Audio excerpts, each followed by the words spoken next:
Começamos então, vamos em frente e direto para o Rio de Janeiro, que continua lindo e continua tendo Fernando Molica. E aí, Molica, bem-vindo, bom dia. Bom dia, Elisa, bom dia a todos, boa sexta-feira para todo mundo. Vamos lá então com os assuntos aqui do Liberdade de Opinião. O governo vai prorrogar a desoneração da folha de pagamento por mais 2 anos. No Congresso já está sendo analisada a extensão dessa medida até o ano de 2026. A gente vai ouvir então um trecho da fala do presidente Jair Bolsonaro justamente sobre esse assunto. Isso tem a ver com o quê? Manutenção de emprego. Nós estamos numa situação pós-pandemia, né? Eu espero que esteja certo, se Deus quiser. Após o anúncio de Bolsonaro sobre a desoneração, empresários que participaram com ele da reunião no Palácio do Planalto planejam uma mobilização no Senado para conseguir ali, levar adiante a PEC dos precatórios e que ela seja aprovada. Tem 2 sessões aí previstas, né? Análises entre os senadores e, por enquanto, a indefinição se vai ser ou não aprovada. Molica, com o desemprego do jeito que a gente está vivendo, elevado no Brasil, e imaginando que neste momento milhões de pessoas passam alguma dificuldade, incluindo fome, essa decisão já era esperada? Olha, o governo era contra essa decisão. Até agora, até o fim de outubro, o governo articulava aí o Congresso Nacional para barrar a prorrogação dessa desoneração. O que fez o presidente mudar de ideia? Tem o desemprego, mas tem popularidade baixa, tem dificuldades até no setor empresarial, que é um setor que, de um modo geral, apoiou Jair Bolsonaro. O apoio dele no setor empresarial diminuiu. Tem a candidatura, a pré-possível candidatura de Sérgio Moro, e tem a dificuldade de aprovar a PEC dos precatórios. Isso é muito curioso, porque essa desoneração começou lá no governo Dilma. E não eram 17 setores, eram 56 setores. Basicamente é o seguinte, os empresários desses setores, as empresas desses setores, ao invés de contribuírem com 20% sobre a folha de pagamento para a Previdência Social, pagam de 1 a 4,5% do seu faturamento bruto. Há uma troca e pagam muito menos. Isso aí dá um prejuízo aí, anual em torno de 8 bilhões e 300 milhões de reais. Aí vem aquela história, mas isso é para evitar o desemprego. Dá para medir o quanto isso vai evitar o desemprego? A Dilma Rousseff, que não é a de fazer autocrítica, né? A gente conhece bem, a Dilma é muito orgulhosa, como de modo geral os políticos são, né? O político tem muita dificuldade de admitir falha. Ela mesma se arrependeu disso, ela disse numa entrevista depois do impeachment que tinha se arrependido muito, porque ela concedeu essa desoneração em troca do aumento de emprego e, segundo ela, essas empresas não aumentaram a quantidade de pessoas empregadas. Então, acabaram pegando essa diferença como lucro. E agora é o contrário. Isso é dito que é para evitar desemprego. Estava vindo para cá, estava ouvindo no carro na CNN Rádio, uma entrevista de um economista que ele dizendo que a gente não tem mecanismos para medir isso, para medir o impacto no emprego. É claro, vamos deixar claro, né? O emprego no Brasil é muito caro. O empresário paga muito para contratar um empregado, isso gera contratações informais, gera outras formas de contratação, de emprego. Seria sim necessária uma medida para diminuir o custo do emprego, mas isso seria melhor se fosse de uma maneira mais geral, de uma maneira mais ampla, de uma maneira para beneficiar empresas de um modo geral. Quando você trabalha setorizado, você cria um subsídio e depois é muito difícil tirar. E agora o governo enfia esse subsídio, esses 8 bilhões e 300, vai tirar de onde? Aí a cena com a PEC dos precatórios, que dá essa margem de manobra para o governo. Ou seja, a primeira PEC era só para pagar o Auxílio Brasil. Aí agora não, também entra para pagar a emenda parlamentar, agora também entra para bancar mais esse benefício aos empresários. Mas, repito, seria importante ter uma medida geral para diminuir o custo do emprego no Brasil, que é efetivamente muito alto. Elisa. Molica, e quando a gente coloca a eleição presidencial do ano que vem, que já está efervescente, não é, com filiações e divulgações ali, ao menos de discursos, não é, que são geralmente bem distantes da vida real, até que ponto esse assunto foi influenciado pelas eleições do ano que vem e pesaram na decisão do governo? Tudo pesa, né? O governo está numa baixa de popularidade, as pesquisas todas indicam que o ex-presidente Lula é o grande favorito. para, pelo menos hoje, né, se as eleições fossem hoje, ele seria eleito, haveria a possibilidade até dele ser eleito no primeiro turno. E a gente está numa situação econômica muito difícil, tem o desemprego ainda muito alto, tem inflação, há uma situação delicada, o governo, há uma queda na popularidade do presidente da República, então ele tenta se virar, tenta fazer aquilo que, de um modo geral, os governos fazem, né? Só que isso gera uma situação muito ruim para o governo e é uma situação muito contraditória para um governo que prometeu austeridade, para um governo que veio com um programa liberal, com uma tentativa de cortar esses penduricalhos, esses subsídios a empresas e pessoas físicas. O governo veio com essa proposta, lembra Paulo Guedes falando em passar a faca no Sistema S, que é outra coisa que também incide sobre a folha salarial das empresas. Na prática, o apelo eleitoral fala mais alto e aí esse tipo de coisa acaba sendo concedido. Elisa. Molica, vou trazer aqui mais um retrato de movimentação do Congresso Nacional, que é sempre muito fascinante tentar desvendar como os assuntos vão ser resolvidos, não é? Por meio dos parlamentares e para sanar problemas da população. Eu digo fascinante de ver ali as alternativas, mas ao mesmo tempo angustiantes. Sempre depende, não é, Molica, do ponto de vista, essa interpretação. E o Congresso Nacional aprovou projetos que liberam 9 bilhões de reais para o Auxílio Brasil. Na prática, eles remanejam recursos do Bolsa Família para o novo programa social.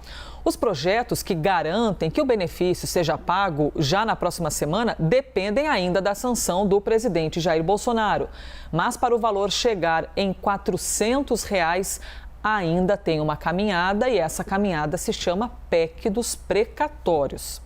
Molica, na sua avaliação, existe o risco de o governo entregar exatamente o mesmo programa social, no caso o Bolsa Família, só que com um nome diferente? O governo liderado por Jair Bolsonaro, que enquanto era deputado, criticava muitíssimo esse tipo de programa, dizendo que jamais faria essas alternativas eleitoreiras. Pois é, né? O deputado Jair Bolsonaro dizia que equiparava o Bolsa Família a uma esmola, dizia que isso era só para eleger o PT. Depois se rendeu à realidade. O Bolsa Família foi um programa cuja origem vem lá no governo de Fernando Henrique Cardoso. Né? O que o governo Lula fez foi aprimorar, foi juntar programas sociais, aprimorar esse programa, criar um cadastro único e criar mecanismos simples e muito eficientes para essa complementação de renda tão necessária. Quando a gente olha assim um valor R$190, cento e poucos reais, 200 e poucos reais, acha tão pouquinho, né? Pois é, mas isso garantia a alimentação de muita gente, isso garantia que as crianças fossem às escolas. Isso era uma questão fundamental. Por que eu estou falando no passado? Porque o Bolsa Família acabou. Né? Eu diria até que é quase uma promessa, não chegou a ser uma promessa de campanha do Jair Bolsonaro, mas a trajetória política do Jair Bolsonaro, ao longo dessa trajetória, ele fez muitas críticas ao Bolsa Família e ele acabou com o Bolsa Família. O Auxílio Brasil é parecido, mas não é igual. Há diferenças no critério. Para muita gente que conhece esse assunto mais detalhadamente, o Auxílio Brasil complica a vida, ele é mais delicado, ele estabelece algumas metas, muda alguns critérios, ele amplia um pouco o número de famílias beneficiadas, o que é ótimo, mas ele é muito improvisado, ele não levou em conta aí a experiência do próprio Bolsa Família, que era importantíssima que essa experiência fosse levada em conta. Agora, tem um dado que é fundamental. Tem dinheiro, o dinheiro aí, agora que foi aprovado, garante apenas o pagamento do que seria o Bolsa Família com reajuste de 20%. Aquele valor médio de 189 sobe aí para R$200, um pouquinho. Esse dinheiro está garantido, está no orçamento.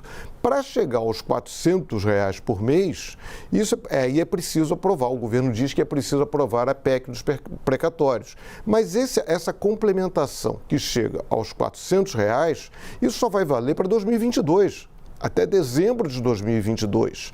Janeiro de 2023 não tem mais, volta para os 200 e pouquinho. Daí a acusação feita por muita gente de que é um programa eleitoreiro que visa basicamente melhorar a situação de Jair Bolsonaro na eleição do ano que vem. Um outro dado importantíssimo que é para ser levado em conta.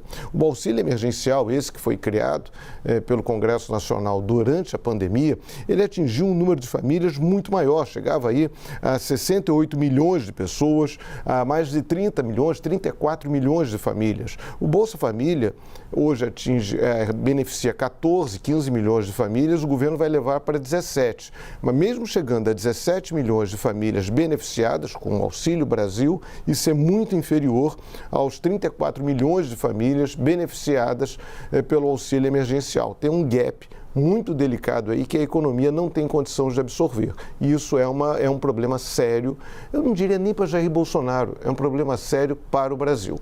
Elisa. Ainda falando sobre o presidente Jair Bolsonaro e trazendo ali um retrato das eleições do ano que vem, as movimentações partidárias, a ida do presidente Jair Bolsonaro para o PL deve levar junto até 26 deputados do PSL. Lembrando que o presidente era do PSL quando foi eleito em 2018. Por outro lado, a presença de Bolsonaro no Partido Liberal pode levar à saída de 5 deputados federais e 10 prefeitos. A maior parte deles é das regiões Norte e Nordeste. Para evitar o abandono de mais filiados, o PL decidiu liberar o apoio dos diretórios estaduais na disputa para presidente em 2022. Fernando Molica, receberam ali então um novo morador do partido, mas ao mesmo tempo, na hora de ajeitar as cadeiras, de observar como ficaria a estrutura, o PL mais ganhou ou perdeu? Porque teve de se indispor um pouquinho até chegar numa solução com a chegada de Bolsonaro. Não, o PL ganha. Agora eu vou recorrer mais uma vez ao universo do samba aqui do Rio de Janeiro, né? O Salgueiro, querida escola, tijucana, costuma dizer que não é melhor nem pior, é apenas uma escola diferente. Então o PL agora não é nem melhor nem pior que os outros partidos do Centrão, é apenas vira um partido diferente. Porque qual é a lógica desses partidos do Centrão, do chamado Centrão? É não disputar diretamente a presidência da República, mas participar de todos os governos. De um modo geral, o Centrão, esses partidos, estão lá em todos os governos, apoiaram o governo Lula, apoiaram o governo Dilma, apoiaram a FHC, estiveram com Temer, estão com Jair Bolsonaro e certamente vão apoiar o próximo presidente da República, seja ele quem for. Então eles ficam ali esperando esses nacos de poder em troca de acordos, em troca de vantagens, emendas parlamentares, cargos, enfim. Estão sempre ali, à espera dessas benesses do poder. Diga de passagem, mas não apenas os partidos do Centrão. A grande maioria dos partidos políticos brasileiros funciona assim. Tem uma espécie de centrãozão no Congresso Nacional. Agora o PL faz uma aposta diferente, vai com Jair Bolsonaro, busca esse presidente. Então esse partido que não tem ideologia, assim como os demais partidos do Centrão, não tem uma visão ideológica do mundo, é uma ideologia que se adapta aos diferentes governos, pega um político, Jair Bolsonaro, agora um político importante, presidente da República, que tem uma visão de mundo muito clara. Uma visão conservadora, uma visão de direita, de extrema direita. Será que o PL vai virar um partido de extrema direita? É muito pouco provável isso. Mas ele cria uma marca, ele vai ter um candidato à presidência da República, ele cria compromissos, vai ser mais difícil para o PL. Caso Jair Bolsonaro perca a eleição, vai ser um pouco mais delicado para o PL apoiar um outro presidente da República, ainda que isso não seja impossível, não seria a primeira vez na história. Há, portanto, uma mudança de paradigma no Centrão. Há uma mudança, essa mudança. Agora, essas trocas, alguns deputados entram, outros saem, isso é normal. Mas vamos ver na campanha eleitoral, vamos ver se essa liberação dos diretórios estaduais, se isso vai funcionar. Se na prática esses diretórios estaduais vão apoiar Jair Bolsonaro ou vão apoiar um outro candidato. De um modo geral, político sim, tem compromisso com candidato a governador, com candidato a presidente, mas político tem primeiramente e basicamente, principalmente, compromisso com a sua própria eleição.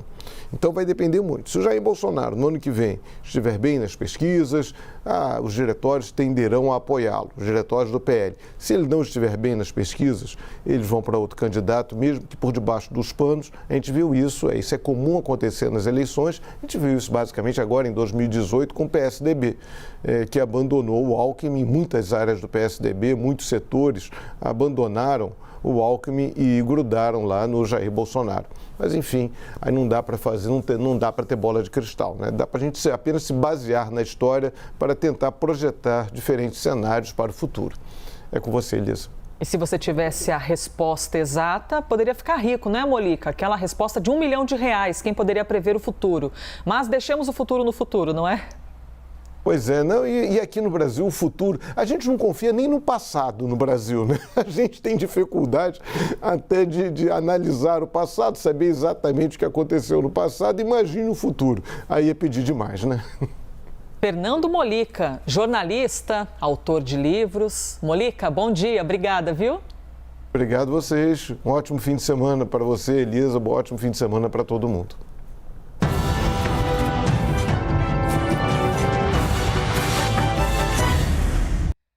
As opiniões emitidas pelos comentaristas do quadro, reitero isso todo dia para vocês, que não refletem necessariamente a posição da CNN.